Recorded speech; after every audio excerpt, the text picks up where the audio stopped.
देखिए बेटा, question 1 solve करते हैं. The equation of the curve is such that derivative is given and domain आपके पास ग्रेटर दैन 3 है. The curve passes through the point 4,5. आपको points भी बेटर दे दिया गया है. अब बताओ इक्वेशन ऑफ द कर्व कैसे आप निकालेंगे. इक्वेशन ऑफ कर्व के क्या स्टेप्स होते हैं हमारे पास. इक्वेशन ऑफ कर्व का मतलब होता है कि आपने उस गिवन इक्वेशन की इंटीग्रेशन करनी है. Remember, you are suppose to do the integration. आप जब इसकी इंटीग्रेशन करेंगे बेटा तो ये ऑटोमेटिकली y में कन्वर्ट हो जाएगा y, और आपने यहाँ पर इंटीग्रेशन करनी है इस एक्सप्रेशन की.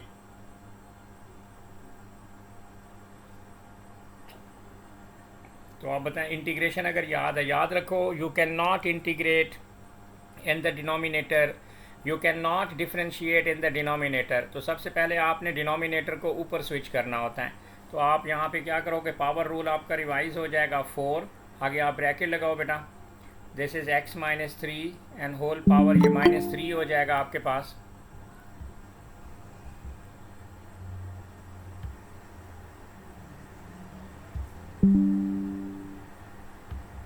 तो आगे जो है ना आप इसके dx लिख दें बेटा.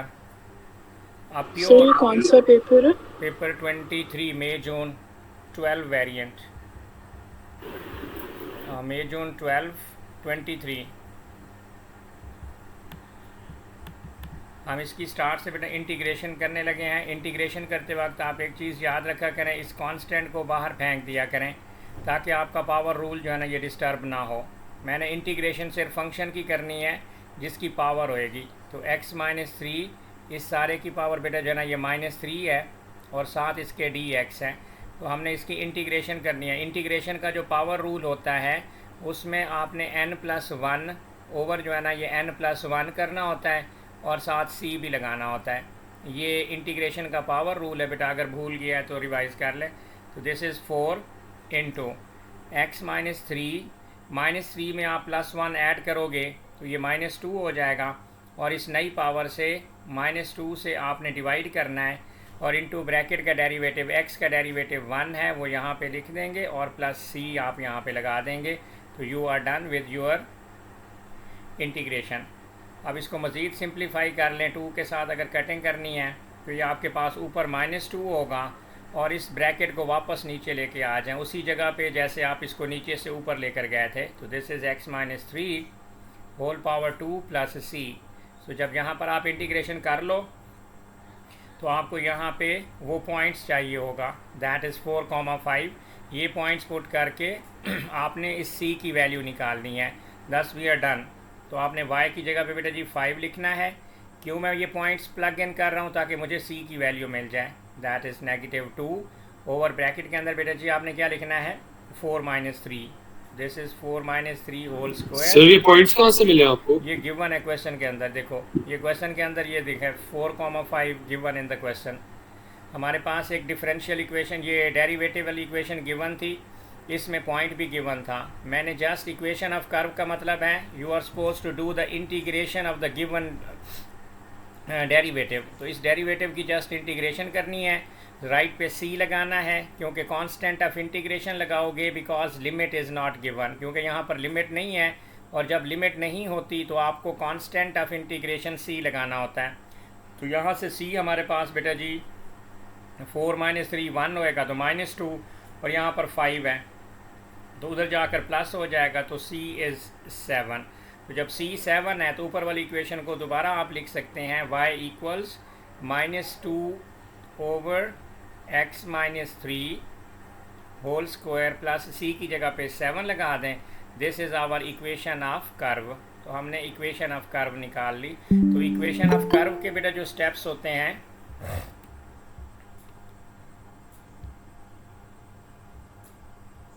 इक्वेशन ऑफ कर्व के अंदर आपने जस्ट अब ये याद रख लो और स्टेप्स को लिख लो कि जब भी एग्जामिनर आपसे पूछेगा कि आपने इक्वेशन ऑफ कर्व निकालनी है, तो इक्वेशन ऑफ कर्व का मतलब है कि डिफरेंशियल वाली जो आपकी डेरिवेटिव ऑलरेडी जो है ना डिफरेंशिएटेड इक्वेशन गिवन होगी, आप उसकी इंटीग्रेशन करोगे. और डिफरेंशिएटेड इक्वेशन जब आपको क्वेश्चन में एग्जामिनर ख़ुद देगा तो फिर आपने बेटा जी उधर इंटीग्रेशन करनी है तो आपने इंटीग्रेशन करी, इंटीग्रेशन करने के बाद आपके पास जो है ना सी आ जाएगा, सी में स्टक होंगे just like differential equation. Differential equation के अंदर भी हम सी में स्टक होते हैं, वहाँ पर भी वो पॉइंट्स देता होता है एक्स और वाई के। तो जस्ट दैट वे 4,5 हमें पॉइंट गिवन था, हमने सी निकाला और ये जो इक्वेशन बनेगी इसी को इक्वेशन ऑफ कर्व कहते हैं। तो इक्वेशन ऑफ कर्व के स्टेप्स हैं, रिमेंबर दिस, कि जब भी आपको एग्जामिनर बोलेगा कि आपने कर्व की इक्वेशन निकालनी है तो आपने जो इक्वेशन गिवन होएगी उसको इंटीग्रेट करना है, सी की वैल्यू निकालनी है and you are done. Question number 2 में आ जाओ बेटा जी। कोएफिशिएंट आ गए, x q in the expansion of this is p. ये थोड़ा सा टेढ़ा टाइप क्वेश्चन लग रहा है। The coefficient of x power 4 in the expansion of x plus a whole power 6। अब आपने इसको जो है ना होल पावर 6 लिखना है, x plus a whole power 6 है मेरे पास। अब मैंने इसकी term in x power 4, coefficient of x square is P, मुझे इस पे एन सी आर लगाना है तो मैं मुझे डायरेक्ट वो वाली टर्म चाहिए जो एक्स पावर 4 होगी। रिमेंबर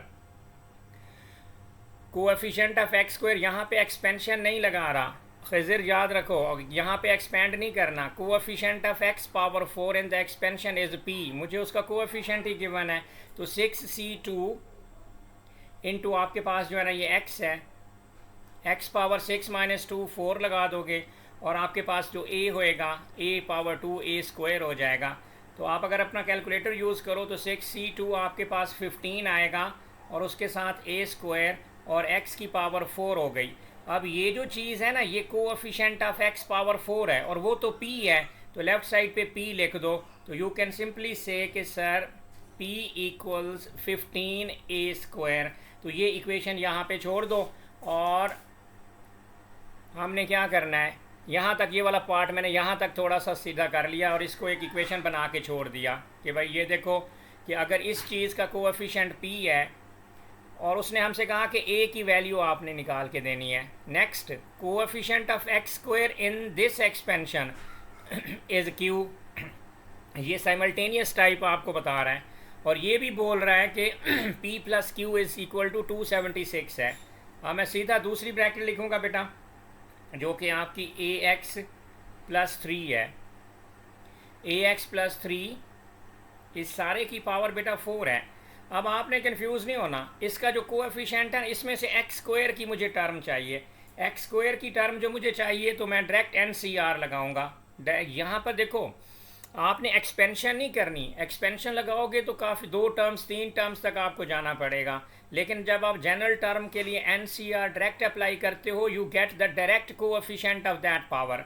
अगर मैं यहाँ पर 4c2 करता हूँ और आगे मेरे पास जो फर्स्ट टर्म है वो ax है, 4 माइनस 2 2 होगा और मेरे पास जो दूसरी टर्म है वो आपके पास 3 है, तो 3 और इसकी पावर 2 करूँगा एक्स स्क्वायर। मुझे यहाँ से एक्स स्क्वायर मिल रहा है ना, तो मुझे टारगेट ही x coefficient of x square करना है, तो I am getting over here. तो 4c2 आपके पास जो है ना 54 आएगा, then a square x square into 3 का स्क्वायर 9। तो अगर आप 4c2 सॉरी 9 नहीं, कैलकुलेटर उठा लो सारे, मैं 1 मिनट कैलकुलेटर से ही कर लूँ, ये मार्क स्कीम वाले आंसर ना लिखें। 1 मिनट, 4c2 का आंसर अलग से आप निकालो। 4ct क्या आता है आपके पास और ये 3 का स्क्वायर 4 से, हाँ 1 मिनट, मुझे 4c2 बताओ।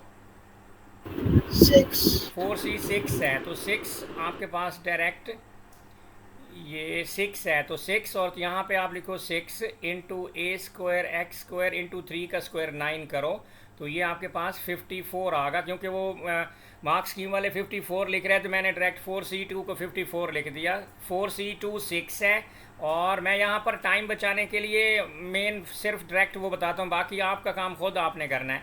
तो ये a स्क्वायर बेटा हो गया, ये एक्स स्क्वायर है। अब एक्स स्क्वायर को पकड़ लो, एक्स स्क्वायर का जो कोएफिशिएंट हमारे पास बन रहा है वो 54a स्क्वायर है। अब इसका जो कोएफिशिएंट है वो q है, वो भी गिवन है। अब इन कोएफिशिएंट को इक्वल कर दो, q इक्वल्स आपके पास आ गया 54a स्क्वायर, ये दूसरी इक्वेशन है। लेकिन हमें उसने स्टार्ट में भी कोई चीज़ दी हुई है। देखें ये आपका जो ये कोएफिशिएंट वाला या जो बाइनोमियल होता है सबसे इजी कंसीडर होता है, लेकिन कभी कभी एग्जामिनर इस तरह के वेरिएबल में कंफ्यूज करता है। आखिर में ये इक्वेशन इस तरह से भी गिवन है, एक p प्लस क्यू 276 के इक्वल है। तो अब यहाँ पर वो वाली इक्वेशन भी लिख के देखो कि this is p plus Q equals 276। This is equation given in the question. अब बेटा जी आप p की जगह p की वैल्यू लिखो जो कि आपके पास 15a² थी, q की जगह पे 54 लिखो। This is 54a² is equal to 276। 54 plus 15 दोनों को बेटा ऐड करो तो 69 आपके पास जो है ना ये a² आ जाएगा, दैट इज़ इक्वल टू 276। तो a² is equal to 276 divided by 69। तो अब आपने यहाँ पर अंडर रूट लेना है और कैलकुलेटर, मैं इस पे टाइम वेस्ट नहीं करूँगा, आपका आंसर प्लस माइनस जो है ना 2 आ जाएगा। ये आपने खुद कर लेना है। यहाँ से हमें उसका कोएफिशिएंट और वैल्यू भी हमने निकाल दी। अब क्वेश्चन नंबर 3 में express this thing in the form of this ABC। आपके पास ये कंप्लीटेड स्क्वायर फॉर्म वाली आ चुकी है बेटा जी। आपने पहले इक्वेशन लिखनी है अपनी, this is 4x² minus 24x plus p is equal to, आपने क्या करना है इसमें से 4 कॉमन ले लो, x वाली टर्म्स में से 4 कॉमन ले लो तो आपके पास आ जाएगा बेटा x² माइनस जो है ना 6x, और जो आपके पास अगली टर्म होती है उसको बाहर फेंक दिया करो। मैं सिर्फ x वाली टर्म्स को ही डील कर लेता होता हूँ कंप्लीटेड स्क्वायर फॉर्म के लिए। 4 नहीं तो आप तीनों में से भी कॉमन ले सकते हो। अब इसके ऊपर मैं लगाऊंगा तो बेटा जी ये आपके पास आ जाएगा x माइनस 3 है, तो लिहाजा यहाँ पर डायरेक्ट आप लिख सकते हो कि दिस इज़ x माइनस 3 का स्क्वायर माइनस 3 का स्क्वायर 9, यहाँ पर आप लिख दो और प्लस जो है ना p। अब आप बेटा जी इस ब्रैकेट को एक्सपेंड कर दो तो 4 into x minus 3 whole square minus 36 और प्लस p। तो ये आपके पास बेटा जी कंप्लीटेड स्क्वायर फॉर्म, उसने कहा कि इस फॉर्म में दिखाओ, तो look this is your completed square form x minus 3 square, पहले आप p लिख दो और फिर आप जो है ना 36 लिख दो। तो ये वाली फॉर्म है जो आपसे वो कहना चाह रहा था। ए बाहर भी है, x प्लस बी भी है। कुछ बच्चे तीनों से कॉमन लेते हैं, वो भी ठीक है, लेकिन मैं सिर्फ x वाली टर्म कंप्लीटेड स्क्वायर फॉर्म में, याद रखो मैं सिर्फ x वाली टर्म्स में से कॉमन लेता होता हूँ। आप x वाली टर्म से कॉमन लें और जो तीसरा नंबर होगा उसे साइड पे स्विच कर दें, फिर सारा कुछ ब्रैकेट्स में आप सॉल्व करें तो फाइनल आंसर आपका बेटा जी कंप्लीटेड स्क्वायर फॉर्म में कन्वर्ट हो जाएगा। ये आपके ऊपर है कि आपने तीनों में से कॉमन लेना है या x वाली टर्म्स में से। पार्ट बी में आ जाएं। 1 नंबर का है, hence or otherwise find the set of the values of p for which equation has no real solution. अब नो रियल सोल्यूशन का मतलब ये होता है कि आपके पास एक्स एक्सिस के ऊपर ऊपर होनी चाहिए। मतलब अगर आपके पास ये कर्व हो या लाइन हो तो ये होनी चाहिए। अगर आपके पास कोई एक्स एक्सिस में कोई कर्व है तो वो एक्स एक्सिस को कट नहीं करना चाहिए। मतलब अगर आपको नो सोल्यूशन चाहिए ना तो कर्व और एक्स एक्सिस के साथ भी एग्जामिनर बोल रहा होता है अगर ये वाला कर्व इस एक्स एक्सिस को कट ही नहीं कर रहा तो आपका जो डिस्क्रिमिनेंट है b² minus 4ac less than 0 हो जाएगा। यही एक्स एक्सिस है। अगर आपका ये वाला कर्व लाइन नहीं होती, लाइन हमेशा नहीं गिवन होती, अगर लाइन गिवन होगी तो आपकी लाइन कर्व को 2 पॉइंट पे कट करेगी तब भी एक ही बात है। लेकिन कभी कभी सिर्फ एक्स एक्सिस और अकेला कर्व घूम रहा होता है तो फिर आपने लाइन एक्स एक्सिस को कंसीडर कर लेनी है। और तीसरी स्टेज के अंदर ये वाला कर्व एक्स एक्सिस के साथ जो है ना टेंजेंट जो है ना बना रहा होता है।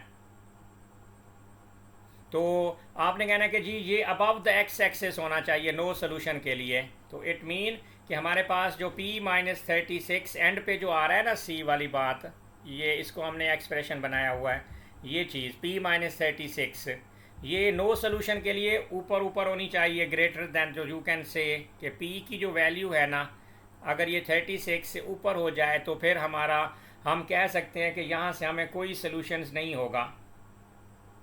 और ये सिर्फ हो सकता है अगर आपका y कोऑर्डिनेट पॉजिटिव हो। अगर y कोऑर्डिनेट आपका पॉजिटिव होगा तब ही तो आप x एक्सिस के ऊपर ऊपर रहोगे ना, अदरवाइज तो आप x एक्सिस के नीचे या x एक्सिस को टच कर सकते हो। द कंडीशन इज़ दैट कि आप एक्स एक्सेस के ऊपर आपको रहना पड़ेगा। तो यहाँ पर आपने जस्ट ये बताना है पी आपका वाई इंटरसेप्ट था, तो y intercept must be greater than 36, हमने उधर से देख लिया। अब जी यहाँ पे क्या करोगे कि सॉल्व दिस इक्वेशन। आप इस इक्वेशन को, ये तो इतनी ज़्यादा पावर्स हैं, इसको कैसे सॉल्व करेंगे, कौन बताएगा?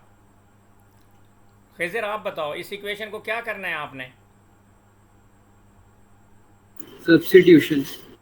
किस चीज़ की सब्स्टिट्यूशन? आप लेट करेंगे पहले। हाँ लेट कर दो, क्या लेट करूँ? X cube is equals to Y. हाँ, this is X cube is equal to Y. तो ये एक एक्चुअली डिस्गाइज्ड क्वाड्रेटिक इक्वेशन ही थी आपके पास। तो आप इसको लिख सकते हो 8x क्यूब जो है ना आपके पास y है। तो आप यहाँ पर पहले ये शो करो कि ये चीज़ जिसकी पावर 6 है, एक्स क्यूब इसका स्क्वायर हो सकता है, और प्लस जो है ना आपके पास ये 215 है। तो दिस इज़ 215 एक्स क्यूब, पहले एक दफ़ा दिखाओ, -27 इज़ इक्वल टू 0। इसको आप क्वाड्रेटिक इक्वेशन बना लो। तो this would be 8y square plus 215 y -27 is equal to 0। तो ये मिड टर्म ब्रेकिंग करो, आगे कैलकुलेटर करो, जो कुछ करना है अब आप कर सकते हो, और एंड पे वापस वही चीज़ आपने बना देनी है। तो ये तो एक्चुअली 27 और 8 को मल्टीप्लाई करो तो ये तो 216 आ रहा है, और 216 के दो फैक्टर्स अगर बना दो तो 216 1 ज़ा 216, तो सेंटर में हमें जो है ना प्लस चाहिए, तो ये माइनस कर लो, तो you can get your answer.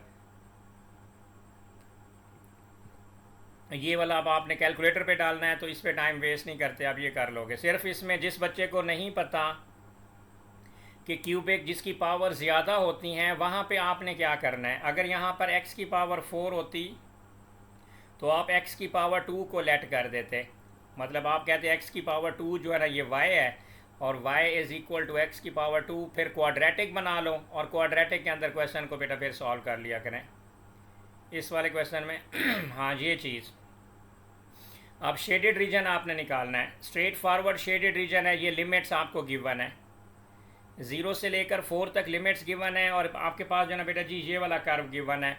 तो उसने कहा है कि 4 नंबर के लिए शेडेड रीजन बताओ। तो फॉर शेडेड रीजन आपने बेटा जी क्या करना है, इंटीग्रेशन करनी है। फॉर शेडेड एरिया आप यहाँ पर लिख कर बताओगे एग्जामिनर को, एरिया अंडर द कर्व,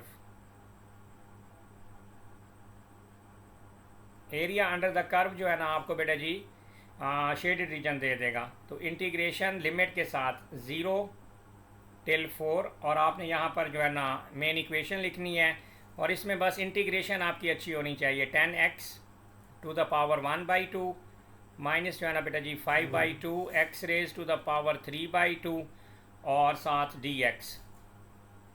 अब पावर रूल यहाँ पर आपने मॉडुलस लगा देना है, और यहाँ पर दोनों साइडों पे मॉडुलस, दिस इज़ 0 to 4।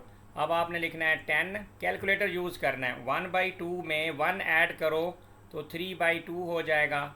नीचे जो है ना आपके पास ये 3/2 है, नीचे यहाँ पर 3/2 डिवाइड भी करेगा, माइनस जो है ना आपके पास ये 3/2 है ऑलरेडी। तो 3/2 में 1 ऐड करोगे तो बेटा जी ये आपके पास 5/2 x, 3/2 में प्लस कैलकुलेटर की मदद से करना है, तो फ्रैक्शन मिलेगी 5/2, तो डिवाइडेड बाई जो है ना ये 5/2 जो है ना ये आपने यहाँ पर लिख देना है। हमारी इंटीग्रेशन बेटा जी यहाँ पर हो चुकी है। अब इसको सिंप्लीफाई करो तो ये वाला 2 फ्लिप करके ऊपर चला जाएगा, तो ये 10 टाइम्स 2 बेटा जी 20 ओवर जो है ना आपके पास आ जाएगा 3, और x raise to the power 3/2 minus जो है ना यहाँ पर, तो ये आपके पास सारा कुछ कट जाएगा, 5 से 5, 2 से 2 फ्लिप करेंगे, तो आपके पास यहाँ से जो चीज़ बचेगी वो x raise to the power 5/2 होगी। And then you can apply your limits, और यहाँ पर आपके पास जो है ना ये अपर लिमिट और ये लोअर लिमिट, 0 पुट करोगे ये दोनों 0 हो जाएंगे, सिर्फ अपर लिमिट ने ही पुट होना है।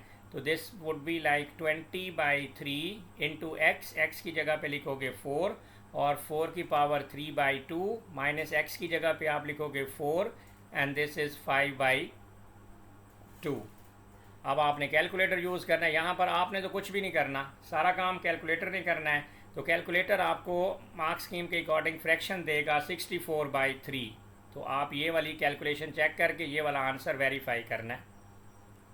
कुछ भी नहीं था इसमें। अब क्वेश्चन नंबर 6 पे आ जाओ। सर्कुलर में ये वाला क्वेश्चन आपके मैयर है। Diagram shows a sector of O A B with a circle centre O, theta radian O P, सारी इन्फॉर्मेशन गिवन है। ये वाली लेंथ और ये वाली लेंथ दोनों सेम है। Show that the arc length of A B, ये जो आर्क लेंथ है ये आपके पास ये होनी चाहिए। अब ये कैसे हम करेंगे? अगर मैं यहाँ पर एक ऐसे राइट एंगल ट्राइंगल बना लूँ, ये राइट एंगल ट्राइंगल है और ये जो लेंथ है ओ ए, तो आप सिंपल लिख दो कि सर ये ओ ए जो लेंथ है इसका जो है ना हाफ, वेक्टर तो नहीं है, बस इसको एक करके इसको 1/2 कर दो, ये भी 1/2 ओ ए हो जाएगा। मैं इस ट्राइंगल को अगर कंसीडर करूं और इसके ऊपर मैं cos थीटा लगा दूं, cos theta is equal two adjacent over hypo, अगर ये 90 है तो यू कैन सिंपली से कि sir this is 1/2 O A over, आपके पास क्या आ जाएगा? x आ जाएगा।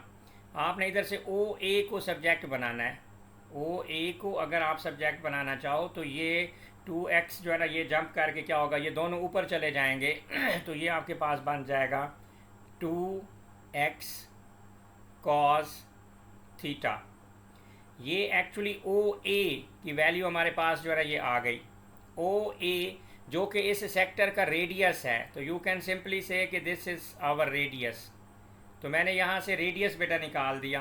अब आर्क लेंथ का फार्मूला क्या होता है? ए बी की आर्क लेंथ निकालनी है ना, आर्क लेंथ होती है r इंटू थीटा। अब रेडियस तो मैंने निकाल लिया जो कि है 2x cos theta, this is 2x cos theta multiplied by theta. तो यू कैन से कि sir this is 2x theta and cos theta shown, यही चीज़ तो शो करनी थी। This has been shown. Clear? कोई प्रॉब्लम हो तो आप बेटा जी रोक दीजिएगा। अब शेडेड रीजन निकालना है ए पी बी में in the term of this thing. अब शेडेड रीजन ऊपर वापस डायग्राम में जाना पड़ेगा। शेडेड रीजन यहाँ पर है तो इसकी वर्किंग क्या कर सकते हैं हम शेडेड रीजन के लिए? अगर मैं पूरे सेक्टर का एरिया निकालूं, देखें यहाँ पर पहले वर्किंग प्लान लिख लिया करो। एरिया ऑफ सेक्टर आप कहें कि हम अगर वो कैलकुलेट कर लें, एरिया ऑफ सेक्टर कौन सा? ओ ए बी। इस पूरे सेक्टर का मैं एरिया निकालूं और उसमें से मैं ट्राइंगल जो है ना निकाल दूं, ओ ए पी, ये वाइट वाली ये सारी ट्राइंगल, तो आप लिख दो कि sir area of triangle O A P. ये काम अगर हम करें ना तो पहले एग्जामिनर को आप अपना वर्किंग प्लान बता दिया करो, उसके बाद आप आसानी के साथ जो है ना हम कैलकुलेशन पे वर्किंग करेंगे। अब एरिया ऑफ सेक्टर का फार्मूला नीचे जाने की बजाय शेप बार बार ऊपर आना पड़ेगा, तो मैं यहीं पर लिख देता हूँ कि सेक्टर का जो एरिया होता है बेटा वो r² थीटा ओवर 2 होता है, माइनस जो ट्राइंगल का एरिया होता है वो 1/2 ए बी साइन सी होता है। बस अब शेडेड रीजन ही आएगा डायरेक्ट आपके पास। 1/2 को साइड पे कर दो। रेडियस, हमारा रेडियस है 2x cos थीटा, तो रेडियस की जगह पे लिखो 2x cos थीटा और उसका स्क्वायर है, और इनटू आपके पास जो ना थीटा एज इट इज़ लिख दो, माइनस 1/2 इनटू ट्राइंगल की एक साइड x है और दूसरा उसका आपके पास जो ना रेडियस बनेगा, तो आपने x into 2 cos x, 2x cos theta है, यहाँ पे आपने लिखना है 2x, this is your 2x cos theta into sine C का मतलब है साइन थीटा। अब ये 2 से अब ये नहीं कर सकता, इसका तो स्क्वायर है आपके पास, तो आपके पास जो है ना ये 2 का स्क्वायर 4 होगा, फिर 2 को कैंसिल आउट करेगा तो यहाँ पर आपके पास आ जाएगा 2। ये 2 स्क्वायर की वजह से 4 होएगा, फिर 2 से डिवाइड होकर 2 हो जाएगा, और आपके पास x का स्क्वायर जो है ना बेटा जी ये x का स्क्वायर हो जाएगा। आपके पास जो है ना फिर थीटा और 2x² थीटा और साथ जो है ना ये आपके पास cos² थीटा आ जाएगा। ये 1/2 किस चीज से कटता है? ये 2 का जब मैं स्क्वायर करूँगा, 2 का स्क्वायर क्या होगा? ये देखो ना, ये अच्छा रेडियस का स्क्वायर है। 2 का स्क्वायर जब करूँगा तो 2 का स्क्वायर 4 होएगा, 4 2 से डिवाइड होकर वापस 2 बन जाएगा। और x का स्क्वायर जो है ना आपके पास जो है ना ये x स्क्वायर हो जाएगा। और साथ ये जो थीटा साथ लगा हुआ था इसको एज इट इज़ थीटा मैंने अंदर लिखा, और इस थीटा के ऊपर मैंने कोई स्क्वायर नहीं लगाया क्योंकि ये बाहर वाला थीटा है। और अंदर cos का स्क्वायर जो है ना बेटा cos स्क्वायर थीटा हो जाएगा। और माइनस दूसरी साइड से आपके पास 2 से 2 कट जाएगा, ये वाला 2 और ये वाला 2 कट जाएंगे, x x से मल्टीप्लाई करके आपको x स्क्वायर दे देगा। और यहाँ पे cos थीटा साइन थी आपके पास क्या आ गया, यस ये cos थीटा और साइन थीटा दोनों एक दूसरे के साथ मल्टीप्लाई करके रुक जाएंगे। अब इन दोनों में से अगर कुछ कॉमन ले सकते हो तो ले लो, नहीं तो एक्सप्रेशन हम बना चुके हैं, इसी एक्सप्रेशन के ही उसने हमें मार्क्स देने हैं। उसने भी बोला था कि एक्सप्रेशन बताओ। अगर मैं यहाँ से अगर बेटा जी X square cos theta common ले लूँ तो मेरे पास अंदर आपके पास जो चीज़ बच जाएगी वो बचेगी 2 theta cos theta minus sine theta. बस यही एक्सप्रेशन, हम इसके आगे हम कुछ नहीं कर सकते। Find the area of the shaded region in the term of the x and theta. X और उसकी टर्म्स के अंदर हमने ये 4 मार्क्स के लिए क्वेश्चन कर दिया, आगे कुछ नहीं कर सकते हम, यहाँ पे छोड़ देना है। अब जिन रेडी हो जो जिनकी ट्रिग्नोमेट्री बहुत अच्छी है वो ज़रा मैदान में आ जाएं कि ट्रिग्नोमेट्री में क्या हो सकता है। बाई फर्स्ट एक्सपेंडिंग खिजर आपकी तो बहुत अच्छी है, cos theta plus sine theta whole square, find the 3 solution of the equation when this thing is equal to 1। अब सबसे पहले इसका स्क्वायर को एक्सपेंड करो, उसने खुद बोला है by first expanding cos theta plus sine theta whole square.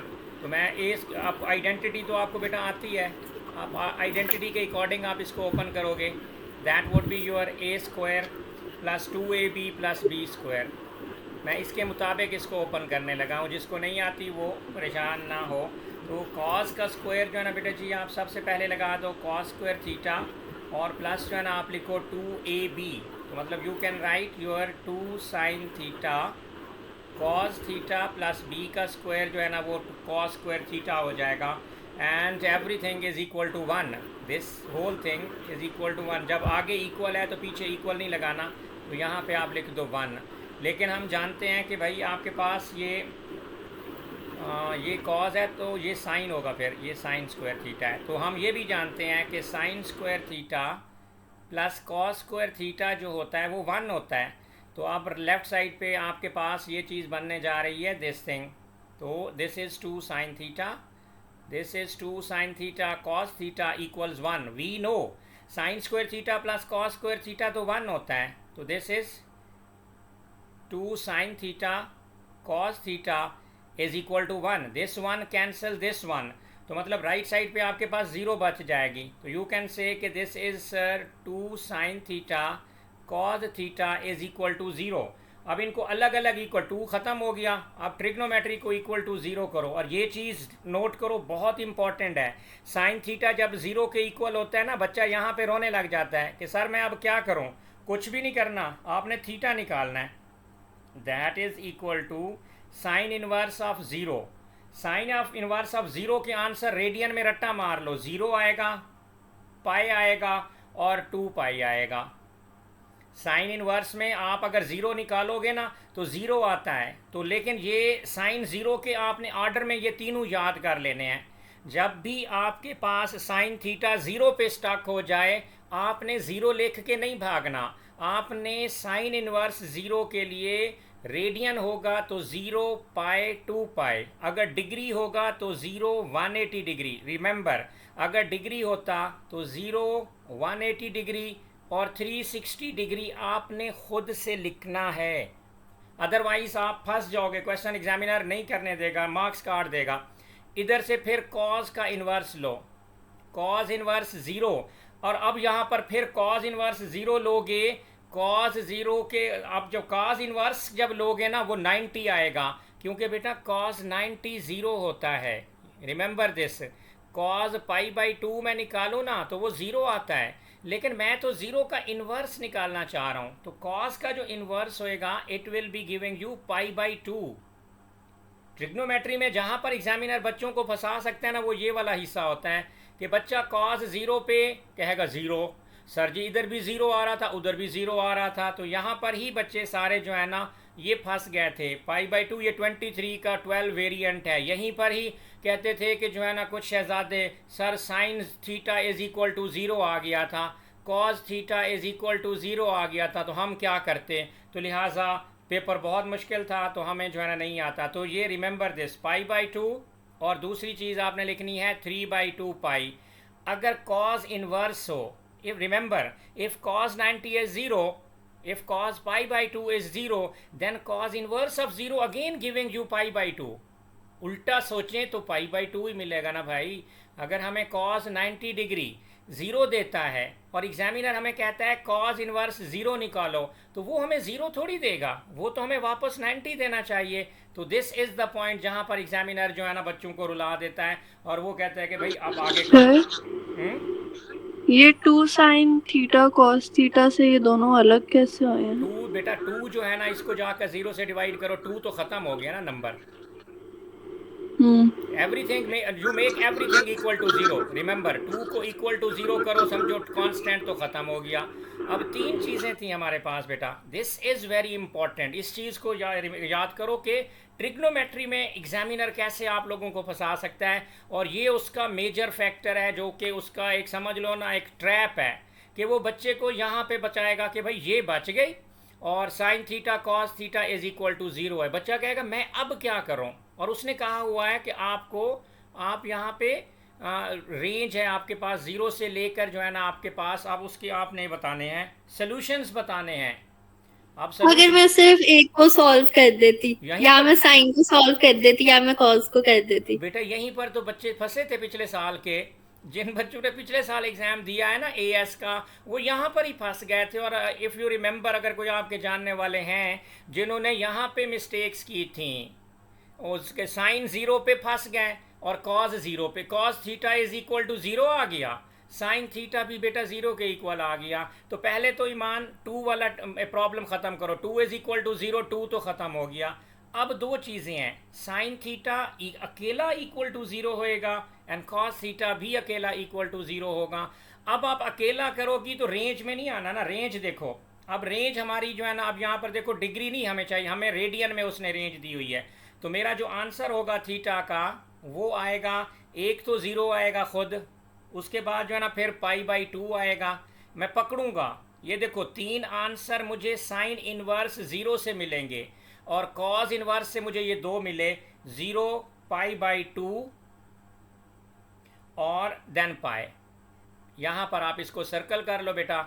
ये ट्रिग्नोमेट्री का सबसे मुश्किल वाला पोर्शन था, जो पिछले साल जो है ना 12th में आपके जिन बच्चों ने जनवरी इसमें मई जून में एग्ज़ाम दिया था, इसी वजह से उनका रिज़ल्ट ख़राब हुआ था, क्योंकि ये बेसिक चीज़ ही उनको एग्ज़ामिनर ने फंसा दी थी कि भाई जब आपका cos 90 कैलकुलेटर पे 0 दे रहा है भाई और एग्ज़ामिनर आपको ना वापस cos थीटा को 0 के इक्वल ले आता है, तो थोड़ी सी कॉमन सेंस अगर हम यूज़ करें, अगर cos 90 0 है बेटा, तो 0 का इन्वर्स वापस 90 होएगा, और 90 को रेडियन में pi/2 कहते हैं। और आगे फिर इसी तरह से जो है ना ऑड नंबर में ये चलता जाएगा 1/2। अच्छा देखो कभी कभी 3 आंसर मांगे, रेंज अगर वो बढ़ाए 1/2, 3/2, तीसरा 5/2 होगा। ये आपको खुद से याद होना चाहिए, ये दिस इज़ वेरी इंपॉर्टेंट। तो इसको बेटा जी आपने याद रखना है, क्योंकि यहाँ पर एग्जामिनर जो है ना आप लोगों से मार्क्स खींचने की कोशिश करेगा। अब अगली बात देखो, hence verify that the only solution of this equation for 0 से लेकर पाई तक सिर्फ 0 और 1/2 आपके ऑप्शंस हैं, आपके सिर्फ ये वाले सोल्यूशंस मिलेंगे। तो इसका मतलब है पाई नहीं मिलेगा, हमें साबित करना है, हमें वेरीफाई करना है कि आपके पास जो इक्वेशन है यही इक्वेशन लिखो। यहाँ पर बेटा आप लिखो इक्वेशन कॉस थीटा प्लस जो है ना साइन थीटा। अब ट्रिग्नोमेट्री बेटा बच्चे इतने कमांड ले लेते हैं, उसे उन्हें भी पता है कि बच्चा ट्रिग्नोमेट्री में आइडेंटिटी सिंपल वाली हर बच्चा प्रूफ कर लेता है, वो अब ऐसी चीज़ों में फंसाता है कि यहाँ से इनके मार्क्स जो है ना डिडक्ट कराए जाएँ। अब देखो वो कहता है कि आपके सोल्यूशन में सिर्फ 0 और pi/2 चलेगा, पाई नहीं चलेगा, तो you need to prove this. अब सबसे पहले मैं कहता हूँ अच्छा देखते हैं, थीटा को अगर मैं 0 ले लेता हूँ तो मैं यहाँ पर देखो कॉज थीटा की जगह पे 0 लिखूँगा और फिर जो है ना प्लस जो है ना साइन और थीटा की जगह पे 0 इज़ इक्वल टू 1। आप अगर कैलकुलेटर से कॉज 0 का आंसर निकालो तो 1 होता है, साइन 0 का निकालो तो बेटा 0 होता है, तो 1 is equal to 1। Left hand side is equal to right hand side, proved. Yes sir, 0 can be the solution, ये हो गया। फिर आप यहाँ पर theta is equal to pi by 2 put करके देखो और उससे कन्विंस करो, hence verify that the only solution of the equation is from 0 till pi are 0 and pi by 2। अब let's see, अब हम इसमें पुट करके देखते हैं बेटा। cos pi by 2 cos 90 वो तो हमें पता है 0 होता है, लेकिन sin 90 sin pi by 2 तो बेटा वो तो 1 होता है, is equal to 1। cos pi by 2 आपको 0 देगा, sin पाई बाई 2 आपको 1 देगा, तो यहाँ से भी 1 is equal to 1 tick mark लग गया। तो यस सर, आप सही कह रहे थे, एग्जामिनर ने 0 और 1/2 मांगा है, लेकिन अब यहाँ पे छोड़ना नहीं है। आप इसी इक्वेशन में cos थीटा पाई भी लिख कर दिखाओ। उन्होंने कहा कि अगर थीटा को हम पाई ले लें तो फिर क्या मसला है। तो अगर मैं यहाँ पर cos पाई लिखता हूँ, cos पाई के बाद फिर मैं यहाँ पे बेटा जी sin पाई लिखता हूँ और इक्वल टू 1। जो cos पाई cos 180 बेटा -1 होता है, और sin पाई जो है ना आपके पास 0 आ जाता है, तो दिस इज इक्वल टू 1। तो -1 इज नॉट इक्वल टू 1, तो this can not be correct. तो थीटा पाई के तौर पर नहीं लिया जा सकता, आप थीटा को 0 और थीटा को पाई बाई 2 ले सकते हो, और यही वेरिफिकेशन एग्जामिनर ने आपसे पूछी थी। क्लियर हुआ बेटा, कोई मसला? ईमान, ये वाकई मुश्किल था पेपर बेटा जी। इसमें पिछले साल बच्चों के साथ जो हुआ था ना, P1 में बच्चों के जो रिजल्ट ख़राब हुए थे वो सिर्फ इन पंगों की वजह से हुए थे। सो प्रूव द आइडेंटिटी। अब देखें 3 मार्क्स की आइडेंटिटी बेटा जी हमने प्रूव करनी है। अब जो आपके पास ये वाली क्वेश्चन लिखा हुआ है, आइडेंटिटी में 3 ये लिखे होते हैं, इसका मतलब है कि आप सिर्फ या तो लेफ़्ट हैंड साइड सॉल्व कर सकते हो या फिर आप राइट हैंड साइड सॉल्व कर सकते हो, इकट्ठे स्विच नहीं कर सकते। 3 लाइनों का मतलब ये होता है आइडेंटिटी, आप उनको स्विच नहीं करोगे। अब मैं लेफ़्ट हैंड साइड बेटा जी लिख रहा हूँ, तो लेफ़्ट हैंड साइड में यहाँ पर एज इट इज़ लिखूँगा, this is sine theta, over जो है ना बेटा जी मैं यहाँ पर लिखूँगा cos theta plus sine theta. Concept clear करो, आइडेंटिटीज़ सारी आपको डाटा बुकलेट में मिल जाएंगी। 1 minus cos theta over cos theta minus sine theta. मैं इस सारे का बेटा जी एलसीएम लेना पड़ेगा मुझे, और तो मेरे पास कोई ऑप्शन नहीं है। तो इस सारे का मैं अगर बेटा जी ये एलसीएम लूँ, अब मैं एलसीएम में डायरेक्ट लिख रहा हूँ, ये a प्लस बी अगर गौर से देखो तो ये आइडेंटिटी है, a square minus B square की आइडेंटिटी है, और वो आइडेंटिटी आपके पास a minus B A plus B हमारे पास, ये अगर आपके सामने a प्लस बी और a माइनस बी कहीं पे लिखा हो ना, वो actually a square minus B square होती है। तो मैं एक स्टेप बचाने के लिए डायरेक्ट मैं नीचे लिख रहा हूँ, और मैं यहाँ पर नीचे लिख सकता हूँ कि भाई ये तो है actually cos square theta minus जो है ना साइन स्क्वायर थीटा। अब इनको क्रॉस मल्टीप्लाई कर दो, ये क्रॉस मल्टीप्लाई यूँ होंगे। आपने एलसीएम लिया है तो एलसीएम लेके आपने अब यहाँ पर क्रॉस मल्टीप्लाई करनी है, ये वाली साइन थीटा के साथ नेगेटिव वाली ब्रैकेट को मल्टीप्लाई कर दो, ये साइन थीटा अब यहाँ पर इसके साथ नेगेटिव वाली ब्रैकेट मल्टीप्लाई करेगी, cos theta minus sine theta. आगे प्लस है तो बेटा यहाँ पर प्लस लिखो। अब 1 माइनस कॉस थीटा के साथ पॉजिटिव वाली ब्रैकेट मल्टीप्लाई करेगी, तो अब यहाँ पर 2 ब्रैकेट्स आप लिख देंगे, दिस इज़ 1 माइनस जो है ना कॉस थीटा इंटू जो है ना बेटा जी आपके पास आ गया कॉस थीटा और प्लस जो है ना साइन थीटा। मैंने आइडेंटिटी प्रूफ करनी है ये वाली राइट साइड वाली, तो उसकी तरफ मैंने सोचना है। अब मैं क्या करूँगा, मैंने जी इसको ब्रैकेट को खोल दूँगा, तो लेफ़्ट साइड पे बल्कि यहाँ से शुरू करते हैं, जगह कम है। तो this is your sine theta cos theta minus sine, sine से जब मल्टीप्लाई करेगा तो बेटा जी it will give you sine square theta. अब प्लस जो है ना आपके पास ये 1 को पहले अगर मल्टीप्लाई करें हम उसके साथ, तो पहले 1 मल्टीप्लाई करके आपको देगा कॉस थीटा, और प्लस जो है ना बेटा जी आपको दे देगा sign theta, minus cos theta जब ब्रैकेट से मल्टीप्लाई करेगा तो आपके पास जो है ना बेटा जी ये कॉस से मिलकर कॉस स्क्वायर थीटा दे देगा, और आगे जो है ना आपके पास माइनस जो है ना आपके पास आ जाएगा साइन थीटा और कॉस थीटा, और डिवाइडेड बाई वही चीज़ जो हमने ऊपर लिखी हुई है, डिवाइडेड बाई ये वाली चीज़ आपके पास आ जाएगी कॉस स्क्वायर थीटा और माइनस साइन स्क्वायर थीटा। अब अगर गौर से देखो बेटा जी, ये साइन थीटा और ये कॉस थीटा, ये साइन थीटा और ये कॉस थीटा तो गए उड़। अब यहाँ पर मेरे पास जो बन गया है, बच गया है ना, वो बच गया cos theta plus sine theta. ये वाली टर्म मैं पहले लिख रहा हूँ, तो यहाँ पर आप कहें कि सर आप लिख दें कि ये है कॉस थीटा प्लस जो है ना बेटा जी ये है साइन थीटा, माइनस अगर मैं कॉमन ले लूँ तो मैं ब्रैकेट में अगर लिख दूँ sine square theta plus cos square theta over everything जो कि मेरी थर्ड आइडेंटिटी से बनी हुई थी, cos square theta minus sine square theta. ये sine square theta plus cos square theta तो 1 होता है, तो जब मैं यहाँ पे 1 लिखूँगा तो फिर देखें हम कहाँ तक पहुँच गए। अब यहाँ पर देखें ऊपर मेरे पास जो है ना सिर्फ ये चीज़ बन गई cos theta plus 2 sine theta, sorry cos theta plus sine theta, 2 नहीं है, cos theta plus sine theta minus 1 नीचे। तो अब क्या करवाना चाहता है, राइट साइड पे अपने उनका रिजल्ट देखो, राइट साइड पे ऊपर जो कुछ है ना cos theta plus sine theta minus 1 मैं कर चुका हूँ, बॉटम में हमें 1 माइनस 2 साइन स्क्वायर थीटा चाहिए। अब कौन बताएगा क्या करें, ये कॉस स्क्वायर थीटा नीचे माइनस साइन स्क्वायर थीटा है, हमें ऊपर चाहिए 1 माइनस 2 साइन स्क्वायर थीटा, तो मैं कॉस स्क्वायर थीटा को रिप्लेस करूं कि साइन थीटा को रिप्लेस करूं, ये वाला कॉस क्या करूं, साइन थीटा को, एक्सक्यूज मी, हमें ऊपर साइन चाहिए तो मैं साइन को क्यों रिप्लेस करूंगा, मैं कॉस स्क्वायर को रिप्लेस करूंगा। सॉरी कॉस स्क्वायर थीटा की जगह पे मैं क्या लिख सकता हूँ 1 माइनस साइन स्क्वायर थीटा, तो अब यहाँ पर कॉस स्क्वायर थीटा की जगह पे बेटा जी मैं लिख सकता हूँ 1 minus sine square theta minus sine square theta. तो प्रूव हो गया ना, ऊपर हमारे पास देखो cos theta plus sine theta minus 1 over 1 minus 2 sine square theta, shown proven, you have proved the identity cos theta plus sin theta minus 1 over 1 minus 1 2 sin theta। look ये हमने वही वाला रिजल्ट 2 sin square theta है, 2 sin square theta and result have been proved।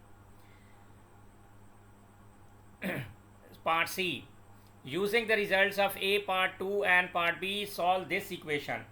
अब आपने इस equation को solve करना है और इसके इक्वल करना है। ये जो सारा कुछ है ये तो हमने इस इक्वेशन के इक्वल प्रूफ किया है, हैंस का मतलब होता है कि पीछे से उठा लो, वो खुद बोल रहा है। अब हमारा जो रिजल्ट है ना लेफ्ट पिछले पार्ट का, वो है आपके पास बेटा जी कॉस थीटा प्लस जो है ना sine theta minus 1 over we have proved that is 1 minus 2 sine square theta is equal to, इसके इक्वल करना है किसे, 2 ब्रैकेट के आगे cos theta plus sine theta minus 1। तो ये वाली पूरी एक्सप्रेशन इस एक्सप्रेशन को काट देगा, तो लेफ्ट राइट से हमारी जान छूट गई। अब आपके पास लेफ्ट साइड पे बेटा जी सिर्फ ये चीज़ बच गई है 1 minus 2 sine square theta is equal to 2 over 1।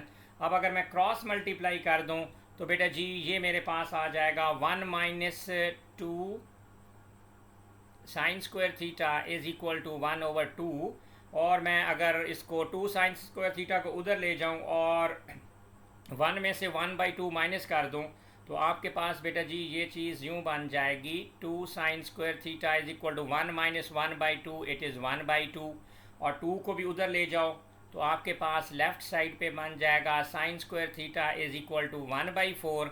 आप इधर भी अंडर रूट लो, इधर भी अंडर रूट लो, तो बेटा जी आपके पास जो साइन थीटा बन जाएगा sign theta is equal two plus minus 1 over 2।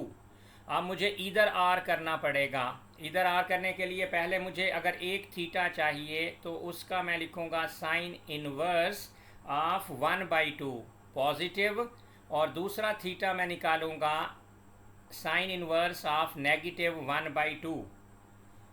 अब आपने अपना ग्रिड बनाना है और ग्रिड आपको कहता है ऐड शुगर टू कॉफ़ी। यहाँ पर आपने एक दफ़ा साइन आपका नेगेटिव है, एक दफ़ा साइन आपका पॉजिटिव है, और साइन अगर पॉजिटिव 1/2 शिफ्ट के साथ अगर आप थीटा निकालते हो तो देखो theta is equal to sine inverse 1/2, तो 30 ये आपके पास रेडियन में पाई/6 आएगा। साइन जब हमारे पास पॉजिटिव है, और दूसरा हमारे पास जो है ना ये आपके पास एंगल आएगा जी 5/6 पाई। और जब थीटा आपके पास अल्फ़ा एक्चुअली निकलेगा, आप नेगेटिव के साथ लेंगे तो आपके पास नेगेटिव साइन यहाँ पे बनता है, ये एक यहाँ पे बनेगा साइन नेगेटिव और एक फोर्थ क्वाड्रेंट में बनेगा अल्फ़ा आपका यहाँ के ऊपर। तो अब आपने एक दफ़ा 2 पाई से माइनस करवाना है, π/6, अल्फ़ा तो π/6 है। तो अब यहाँ पर आपके पास जो होगा, आपने कहना है कि सर ये तो हमारे पास हो गया, एक तो होगा 2 पाई माइनस π/6, एक इधर से आंसर आपका मिलेगा, और दूसरा आपके पास जो है ना बेटा जी जो है ना 6 हमारे पास हो जाएगा। रेंज हमारी 0 से लेकर जो है ना वहाँ तक है, तो you can add your pi plus π/6। तो यहाँ से अपने वो तमाम थीटास इस रेंज को बस माइंड में रखा करें, तो आपकी calculations add sugar to coffee के मुताबिक वो सारे अल्फाज आपको दे देगी, और फिर अल्फ़ा से आपने निकालना है कि हमारा ऐड में सब कुछ पॉजिटिव फर्स्ट क्वाड्रेंट में, साइन सेकंड में पॉजिटिव, टैन थर्ड में, और कॉस जो होता है ना वो फोर्थ में होता है। तो ये वाले सारे आंसर आपने फिर पेपर पे वेरीफाई करने हैं। अब क्या है, अब जी फंक्शन आ चुका है आपके पास। Diagram shows the graph, trigonometry type ये फंक्शन है। ये इसके जो है ना बेटा जी, ये समझो ट्रिग्नोमेट्री के स्केच हैं। पीछे देखें ट्रिग्नोमेट्री थी, अब ट्रिग्नोमेट्री का स्केच आ गया है। अब उसने कहा कि आप स्केच बनाओ एफ इनवर्स का। तो एफ इनवर्स का पहली बात तो एक याद रखें कि y is equal to X पे एक स्ट्रेट लाइन आप बनाया करें। y is equal to X पे आपने एक स्ट्रेट लाइन बनानी है, उसी के गिर्द ही फंक्शन का इन्वर्स निकलता होता है। ये लाइन हो गई y is equal to X वाली। अब ये फंक्शन है आपका एफ ऑफ एक्स, इसको मैंने रिफ्लेक्ट करना है, इसकी मिरर इमेज दिखानी है। इसकी मिरर इमेज गौर से देखो, ये 0 और पाई है, ये 0 और पाई है, तो इसका जो दूसरा हिस्सा होगा वो भी पाई के ऊपर ही होगा। तो दूसरा हिस्सा पाई के ऊपर हो गया बेटा जी। इसके डिफरेंट कोऑर्डिनेट्स देखें, इस हिस्से को देखो, ये हिस्सा 3/2 पाई है, तो यहाँ पर 2/पाई से बिल्कुल पास पास है। 1/2 पाई पे नहीं होगा, हाँ पाई पे नहीं होगा, ये पाई से बल्कि पहले ही होगा, क्योंकि वो पाई से थोड़ा सा नीचे है। सही कह रहे हो, वो वाली जो इसका ये वाला जो ओरिजिनल कर्व है ये पाई से भी नीचे है, तो आप भी पाई से जो है ना थोड़ा सा नीचे जो है ना आपके पास आ जाएंगे। जो दूसरा पॉइंट है वो 3/2 के ऊपर है, तो ये वाला पॉइंट। तो अब आपका जो ग्राफ ये बनेगा ना लाइक दिस, ये वाला ऐसे और ये इस तरीके से। ये यहाँ पर पेन के साथ एडजस्टमेंट नहीं हो रही, लेकिन आपने बिल्कुल इसकी मिरर इमेज या कॉपी बनानी है। ये एफ इनवर्स का जो ग्राफ आपका होगा, that will be the exact copy of the original function around y is equal to X. y is equal to X के ऊपर आपने लिखना है, और यहाँ पे लाजमी लिखना है कि around y is equal to X पे आपने लिखना है रिफ्लेक्ट। सिंपल लिख, अगर वर्ड में लिखने की ज़रूरत ही नहीं है तो रिफ्लेक्ट लिख दो, original function reflect F of X in the line y is equal to X. जब भी रिफ्लेक्शन होगी y is equal to X में रिफ्लेक्शन आप शो करोगे, and you will be getting your exact mirror copy. Inverse बहुत आसान होता है। इन्वर्स जो है ना, आप अगर किसी बच्चे का अभी भी वीक है तो उसको आपने जो है ना इन्वर्स के लिए जो है ना आपका जो भी फंक्शन होता है उसे बेटा जी आपने किसके इक्वल कर देना, y के इक्वल। यह एक आसान तरीका और भी होता है। आपने क्या करना है, यूँ ये तरीका भी देख लो, एफ इनवर्स x जो होता है ना, आप इसको लेट कर लो y के इक्वल। अब ये चीज़ देखो, वो वाला इन्वर्स ओ लेवल में सबको आता है। अब मैं ज़रा एक एडवांस तरीका सिखा रहा हूँ कि इस फंक्शन का मैं इन्वर्स कैसे निकाल सकता हूँ।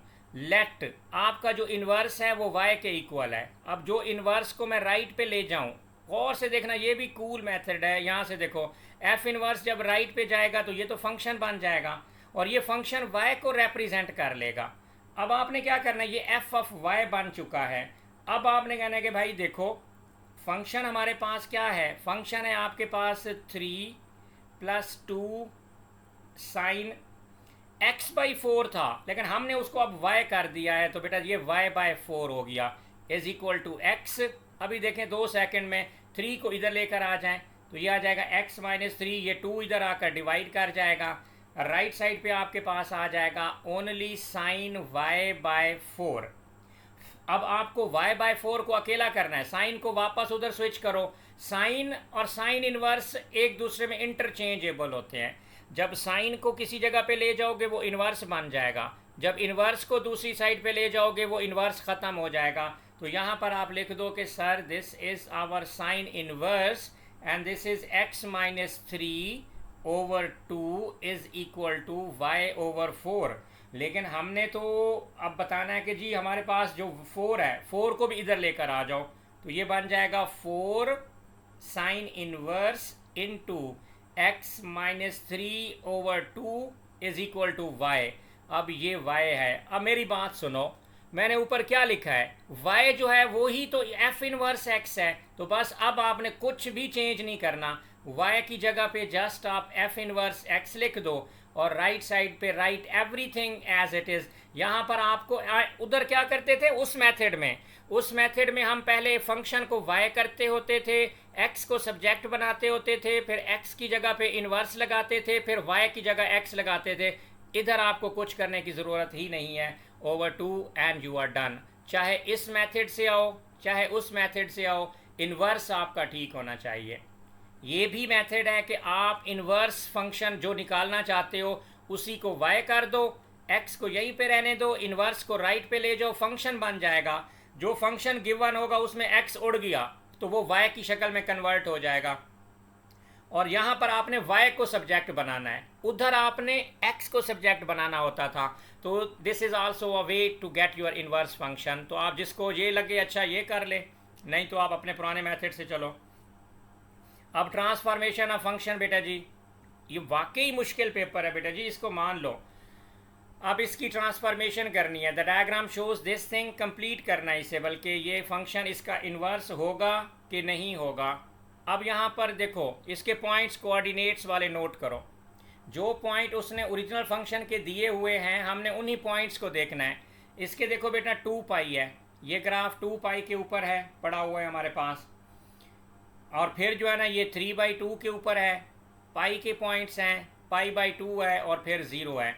अब मैं जो अपोजिट जाऊंगा तो मैं यहाँ पर -π/2, इधर मुझे ग्राफ बनाना पड़ेगा टेबल, तो मैं यहाँ पर टेबल बना दूंगा बेटा जी अपनी सहूलत के लिए। ये देखें आपको यहाँ पर एक नीट टेबल बनानी पड़ेगी।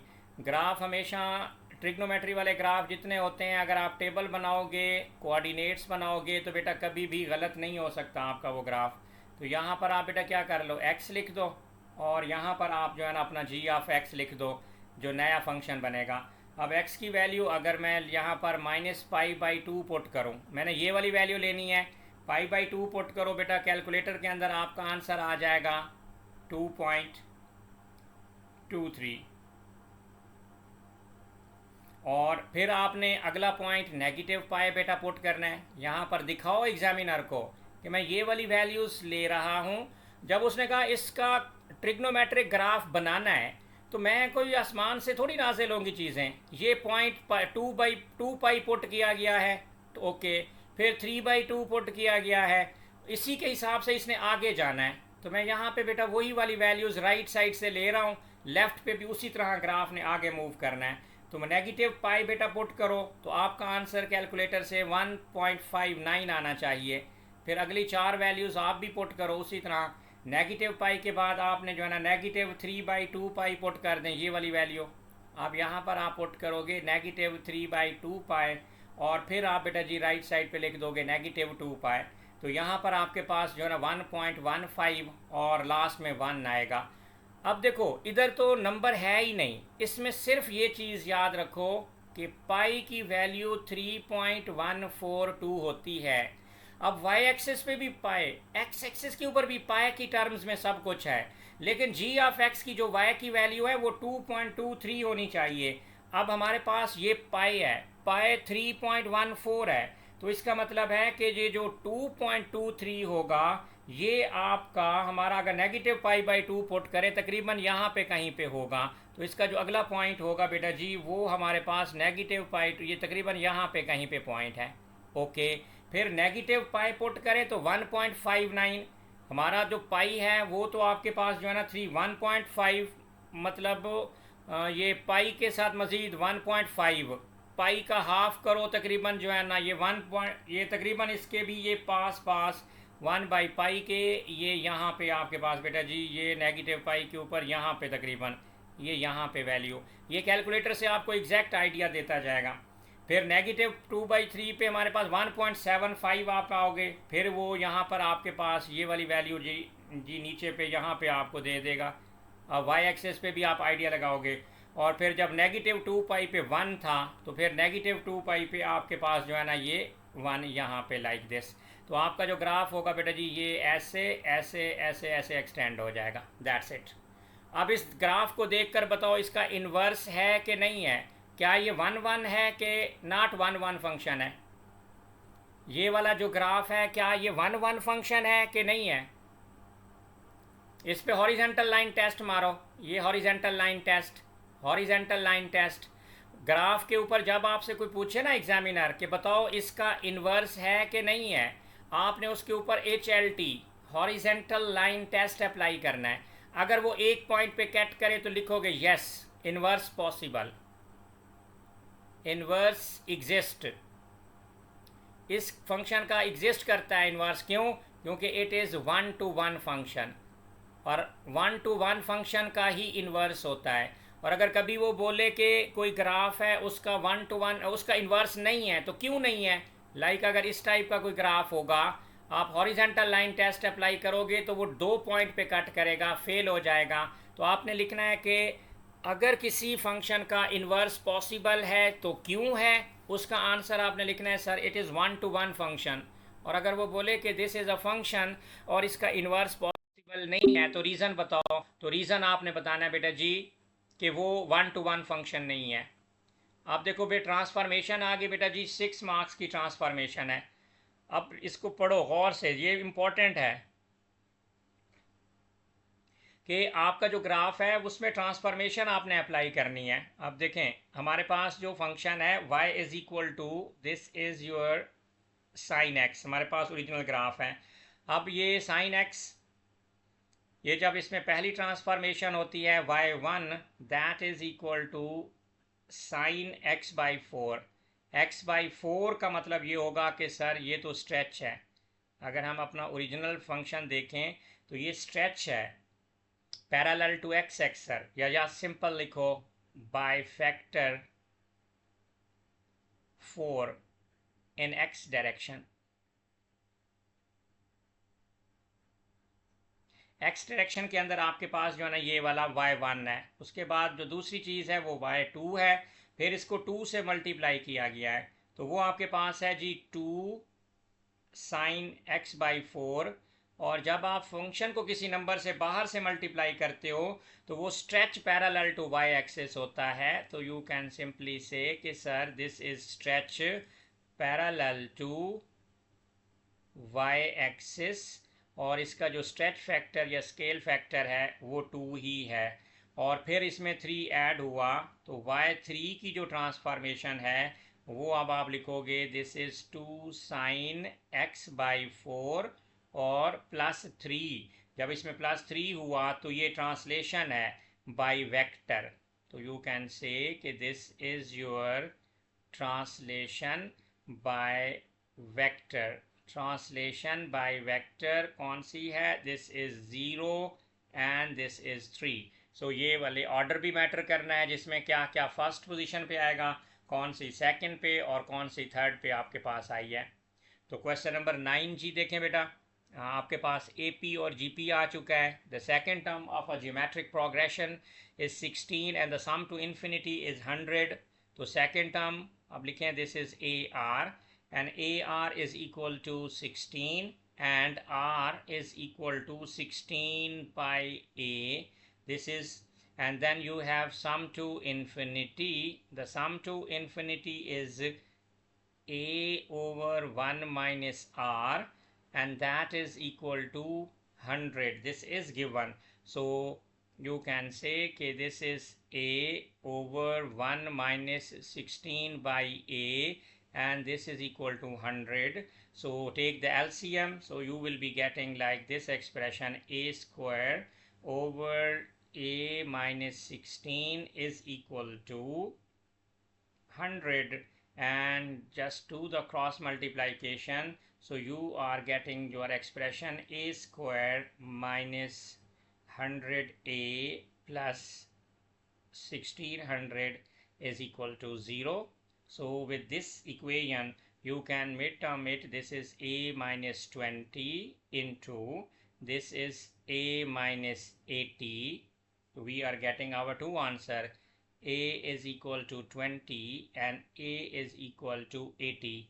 This is a is equal to 20 and this is a is equal to 80. So हमने यहाँ पर possible values of the first term. When you get this thing to first term a, and yes, this is possible values of the first term 20 and 80. Show that the nth term of the two possible geometric progression is equal to 4 to the power n minus 2 multiplied by nth term of the geometric progression. So we need to do this. For a, we have a equals 20 and then nth term. For nth term we have a formula. For nth term we have a r to the power n minus 1. If first term is 20 and common ratio is 16 by 20, common ratio is 16 by 20, a is 20, as a is 20 and the whole power is n minus 1. So if I do simplify, so this is 20 into 4 by 5 into n minus 1. But I have a is 80 as well. So for nth term, for 80, for nth term 2, this is nth term 1 and this is nth term 2. So the a is 80 and the common ratio is 16 by 80 now, and the whole power is n minus 1. So I can simplify it is as 80 over 1 over 5 to the power n minus 1. So I have two terms now. If I divide term number 1 to my term number 2, so I can say this is 20 and this is 4 by 5 whole power n minus 1 divided by 80 into 1 by 5 and whole power n minus 1. So if you make it simplify, so this would be like 1 by 4 into 4 by 5 into 5 by 1 and the whole power is n minus 1. 5 cancels 5. So it is giving me like 1 by 4 into 4 raised to the power n minus 1. So if I bring this 4 to the power 1 and this is 4 raised to the power n minus 1 according to the indices rule, so this is 4 minus 1 plus n minus 1, so it is giving me 4 to the power n minus 2.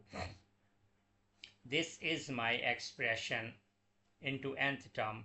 So 4 raised to the power n minus 2. This was the nth term, so you can say nth term T20 equals 4 raised to the power n minus 2 into nth term 2, that is T80. We are done.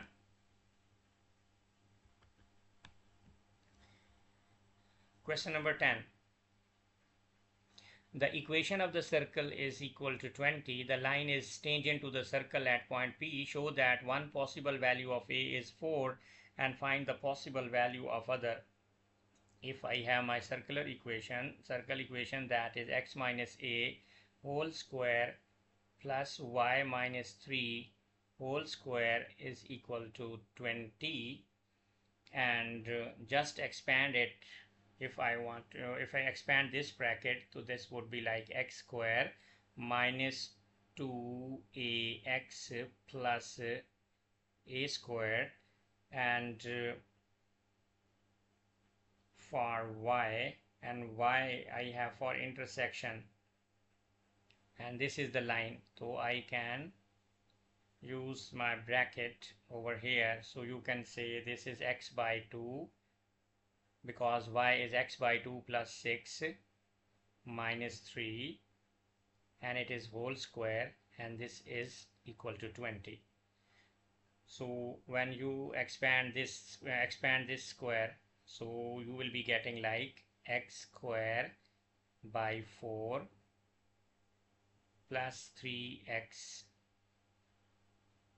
plus 9 minus 20 is equal to 0, and over here this is x square minus 2ax plus a square. I have 4 in my denominator. To finish that denominator, I multiply the whole equation with 4. So when I multiplied with everything with 4, so this will be giving me 4x square minus 8ax plus 4a square plus x square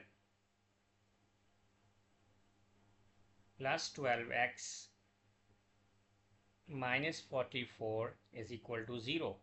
So 4x square plus 1x square is giving me 5x square plus, if I combine x terms, so it will be like 12 minus 8a into x plus 4a square minus 44, 4a square minus 44, this is 44, is equal to 0. If now for tangency, my discriminant b square minus 4ac is equal to 0, and the value for b is 12 minus 8a, and this is whole square minus 4 into 5 into c is 4a square minus 44, and that is equal to 0. So if you expand this bracket, you will be getting 144 minus 192a plus 64a square minus 80 a square plus 880 is equal to 0. So final expression will be like minus 16 a square minus 192a plus 1024 is equal to 0. So if you take everything to the other side and take common as 16, I can take common 16, take 16 as common factor, so it will be like a square plus 12a minus 64 is equal to 0. 16 fours are 64, so it is midterm breaking, that is a minus 4 into a plus 16 is equal to 0. So I am getting a is 4, I'm getting a is 4 and a is minus 16. So these are two factors. For b, when a is 4, the equation to the normal, when a is 4, our equation was, that is 5x square plus 12 minus 8a into x plus 4a square minus 44 equal to 0. And now I am putting my a as 4. So this equation would be like 5x square minus 8 fours are 32 and 12. So it will be giving me like my minus 20x plus 4 square, and 4 fours are 16, 4s are 44, and the difference is 20 and is equal to 0. So take 5 as common factor to x square minus 4x plus 4 is equal to 0. So here you will be getting like this is the identity x minus 2 whole square is equal to 0. So x is equal to 2, and I want to get my value for y. The value for y will be 2 by 2 plus 6. So it is 7. So the point is 2 comma 7, and the gradient of normal will be negative reciprocal of that, to negative 2. So equation is y minus y1 is equal to m into x minus x1. So this is y minus 7 minus 2 into x minus 2.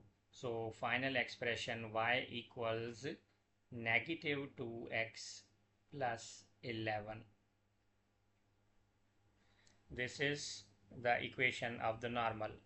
Part C, find when for a is equal to 4,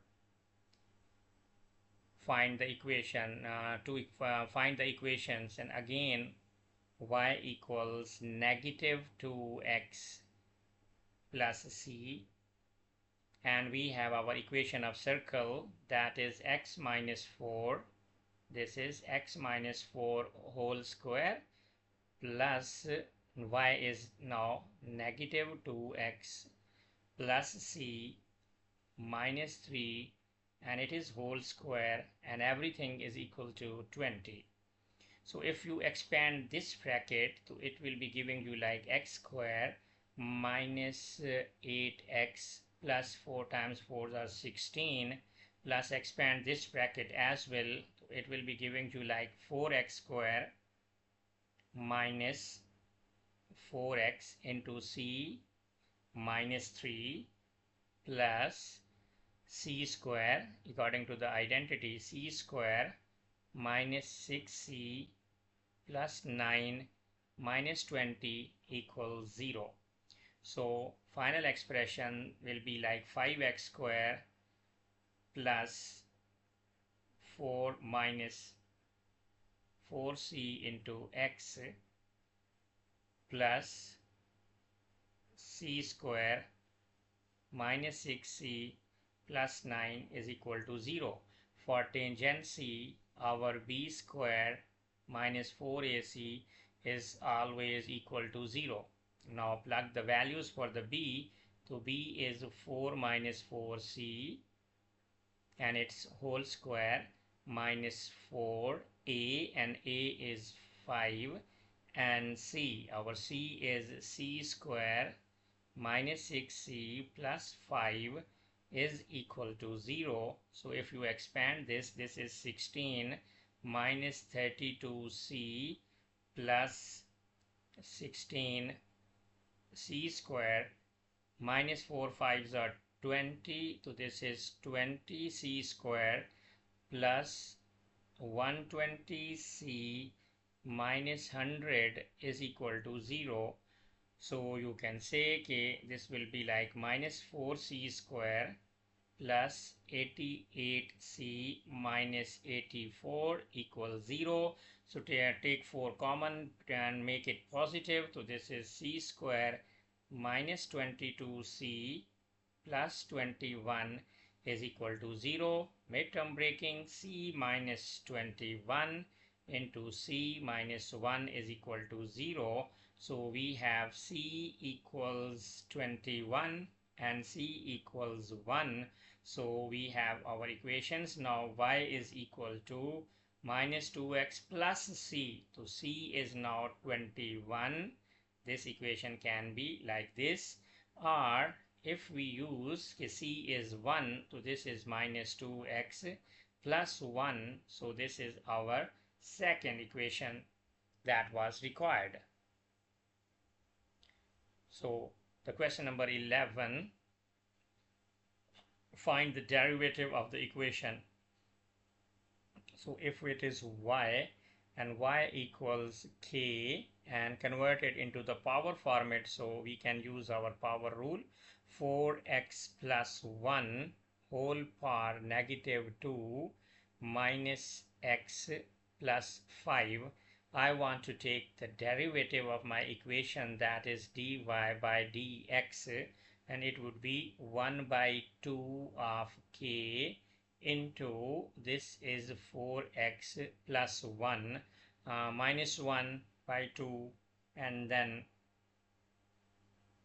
plus 1, so it is minus 1 by 2 into derivative of 4 and then minus 1, and that derivative of 5 is 0, so you write 0 or not, does not matter. So it will be like 4 2k. The final expression for the derivative is 2k. Bring this thing to the back, so this will bottom as a denominator 4x plus 1 and whole power 1 by 2, and this is minus 1, so this is dy by dx. So this is my derivative of the expression of the given equation. Find the x-coordinate of the stationary point. We know for stationary point our derivative is always equal to 0. So take your derivative as 0. So your derivative is 2k over 4x plus 1 and whole power, that is 1 by 2 minus 1 is equal to 0. So this is 2k over 4x plus 1 whole power 1 by 2 and that is equal to 1. You should take square on both sides. If you take cross multiply and square, so this would be like, if you are taking square, so this would be 4k square equals 4x. This is 4k square, this is 4x plus 1. So x equals 4k square minus 1 over 4, or you can say x is your k square minus 1 by 4. This is the expression for x. See, when k is equal to 10 by 10.5, so find the equation of the normal again. If gradient is dy by dx, then we can say tan theta is also derivative. This is dy by dx. If you make a triangle like this, if this is your change in y and this is your change in x, so the derivative is you have a gradient of tangent. Gradient of tangent is 2 and our gradient of normal will be the negative reciprocal. So this is negative 1 by 2. So this is, we can say it is 2k over 4x plus 1 whole under root minus 1 is equal to 2. Take this to the other side, so it will be giving you like 2k over 4x plus 1. Under root means 1 over 2 and that is equal to 3. So k is 10.5. If k is 10.5 into 2, if k is 10.5 over 3 is equal to 4x plus 1 and the whole power is 1 by 2. So it will be giving you 21 by 3 and everything is equal to 4x plus 1 and whole power 1 by 2. So on the left hand side we have a 27. This is now 7 and this is 4x plus 1 whole power 1 by 2. I'm taking square on both sides, so it will be giving me like 4x plus 1 is equal to 7 times 7 49, and I want to make my x the subject, so this is 49 minus 1 over 4. This is my x value. So x is 48 over 4, so my x is 12. The value for the x is 12. If x is 12, then value for the y would be k is 10.5 into 4 into 12 plus 1 and whole power is 1 by 2 minus 12 plus 5 and the answer is 66.5. So the final equation, that is y minus y1 equals m into x minus x1 whole square. So you can write y minus 66.5 and the gradient is negative 1 by 2 into x minus 12, and if you make y the subject, so the equation is negative 1 by 2x plus 145 over 2. So this is our required equation of the normal. So I think this was the last question of this paper.